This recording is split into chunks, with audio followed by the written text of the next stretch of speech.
Okay, continuing the dinim of tefillin. The din is like this.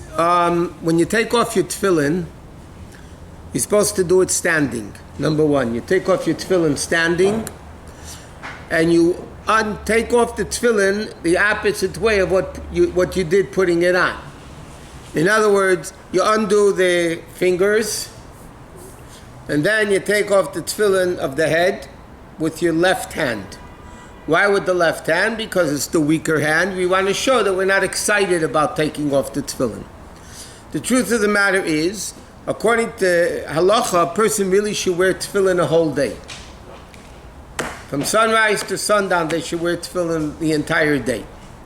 Why don't we?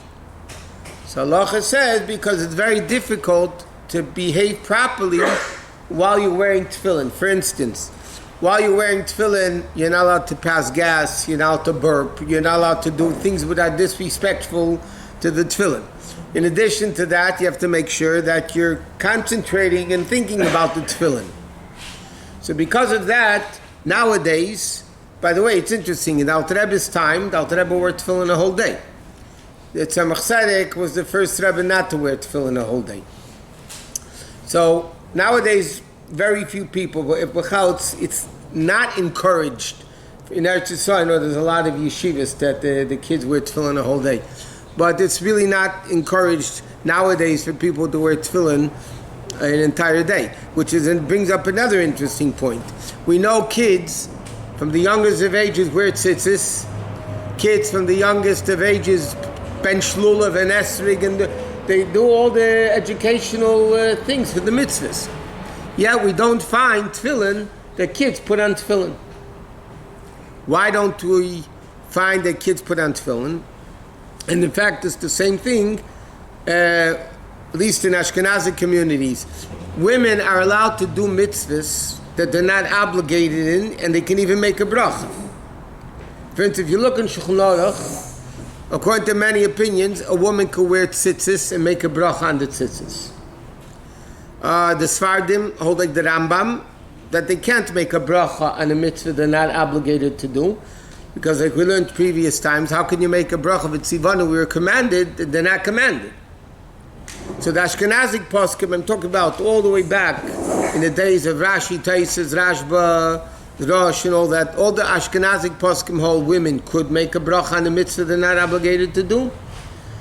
And the Rambam and the Rif and others, the Sephardic poskim basically hold you're not allowed to. Therefore, the Beis Yosef and Shulchan Aruch, who follows the Rambam, says no, and the Ramo who follows the other people say yes. So technically, for instance, a woman would be allowed to wear tzitzis the way we hold, and even make a bracha on it. We find out two things women don't do. They'll bench lulav, they'll eat in the sukkah, they'll do a lot of things they don't have to do, except tefillin and tzitzis. And wash dishes? Okay, good.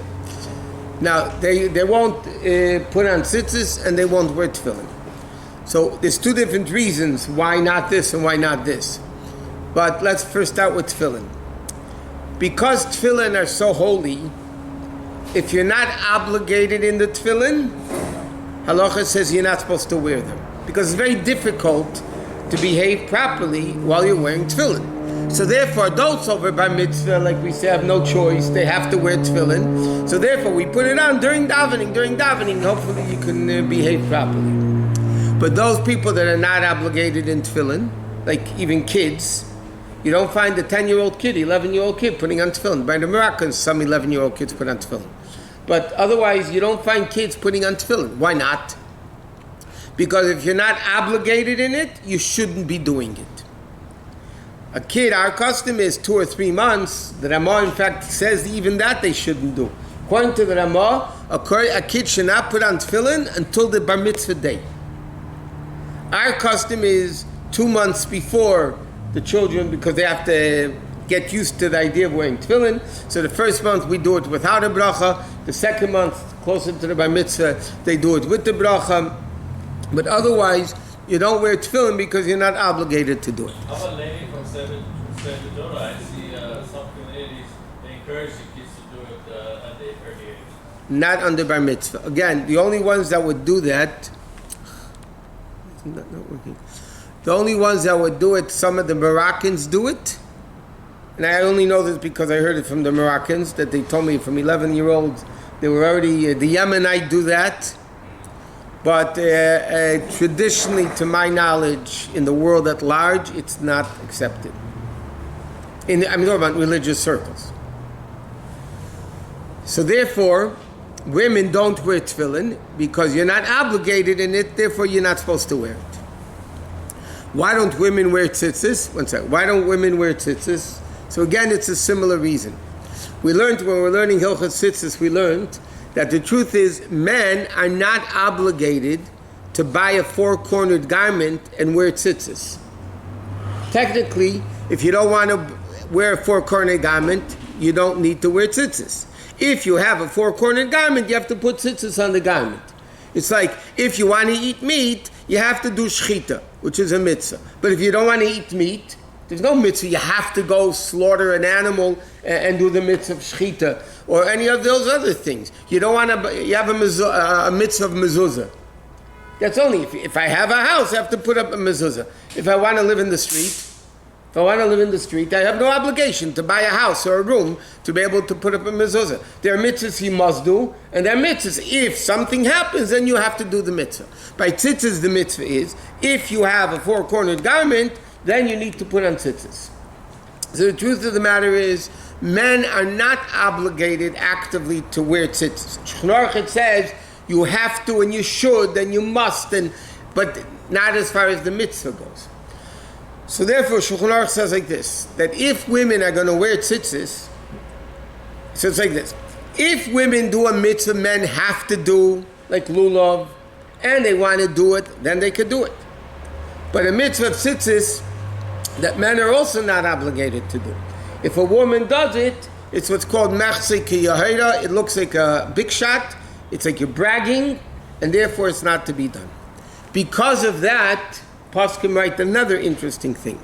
Because the custom became that women don't wear tzitzis and women don't wear tefillin, that's the accepted custom universally. So now they write another interesting thing, that if a woman puts on tzitzis or wears tefillin, she's transgressing a negative commandment, which is a woman not to wear men's garments. Tefillin now is a man's garment. Tzitzis is a man's garment. So therefore, if a woman put on tzitzis or tefillin today, according to many, many opinions, she's transgressing the negative commandment of wearing a man's garment, which is not allowed. What? I thought the reason that women don't wear tzitzis or tefillin is because they're trying to mitzvahs. That's why they don't have to. But they don't have to do lulav either. Now, can they do lulav and make a bracha? Yes. They don't have to eat in a sukkah either. But if they want to, they could. Off the record between me and you, biblically, women don't have to hear shofar either. It's also a mitzvah connected to time. Halachos says that for the past thousands of years, the reason why women have to hear shofar because they accepted it upon themselves to hear shofar. They didn't accept lulav and, because shofar, Rosh Hashanah. But the question, they're not obligated. The question, if they want to, can they? That's the question. So he said tefillin and tzitzis, they're not supposed to wear. So therefore, tefillin you only wear when you have to wear them. When you don't need to wear tefillin, you're not allowed to wear tefillin. So therefore he says like this. Why do we, when we're coming back to taking off the tefillin, when you take off the tefillin, you take off the head tefillin with your left hand. If you're lefty, by the way, then you take off the head tefillin with your right hand, because again, that's your weaker hand. If it's your weaker hand, then you want to show that we're not happy taking it off. We take it off because Allah says take it off, but we're really not excited about taking it off. Now there's a very interesting din. In Shulchan Aruch it says like this. You're not allowed to take off tefillin in front of a Sefer Torah or in front of your Rabbi. You're not allowed to take off tefillin. So, by your Sefer Torah, it says, if you want to take off your tefillin, the Sefer Torah is out, you turn around. You don't face the direction of the Sefer Torah, and you face a different direction, then you can take off the tefillin, it's not a problem. It's respect, because, I'm going to explain the point. there's a chidah. The Baker Yosef writes that din might not apply today. Well, what's the disrespect? Because you're uncovering your head in front of your Rabbi or Sefer Torah, so it's disrespectful. So the chidah writes that din is possibly in the time when they all wore turbans. Then when you took off your tefillin, you had to actually remove your turban. So then you were uncovering your head in front of the Sefer Torah or your Rebbe. Nowadays, he said, we don't wear turbans, so when you take off your tefillin, you're not even taking off your yarmulke, you're just taking off the tefillin. So he says it could be the din doesn't apply. But the minhag still, at least by a Sefer Torah, that when you take off your tefillin and there's a Sefer Torah out, you face the opposite direction of the Sefer Torah. The din for the Rebbe also applies?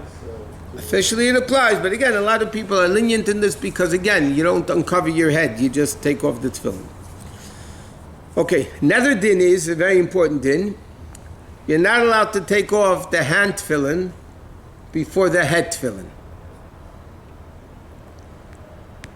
You have to take off the head and then the hand. Just like when you put them on, you put on the hand first and then the head.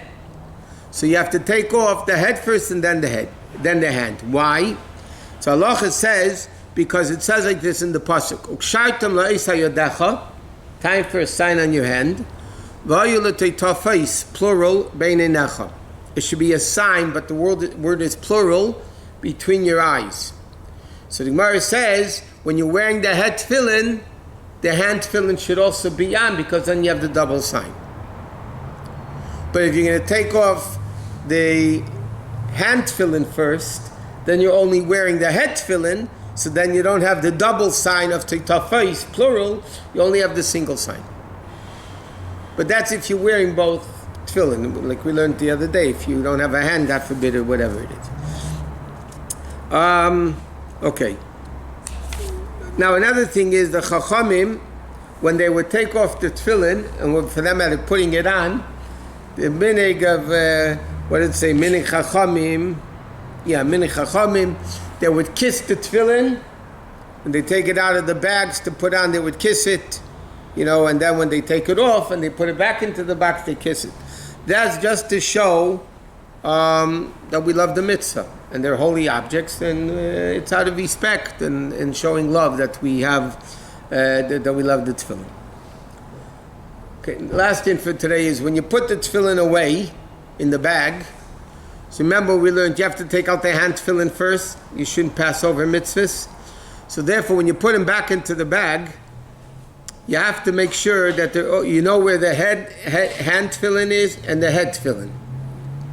So therefore the minhag in the world is, and there's a simple reason for that, in the bag the shoyad goes on the left, right? When you put it in, the head goes on the left, and the head one, the shorosh, goes on the right. Why? Very simple. Shorosh is holier than the shoyad, right is holier than left, right, more important than left, so you put on the head tefillin in the bag on the right. But a lot of times you see, and this, we'll finish with this, they have these tubes that they put the tefillin into. Those are problematic, really, because they're not side by side. Like a thermos. Yeah, it's like a thermos bottle. Really? You put one on top of the next. So then, you can't put the hand on top of the head because the head is holier. But if you put the head on top, then you're taking out the head first rather than the hand. So I don't know, it's not really so good.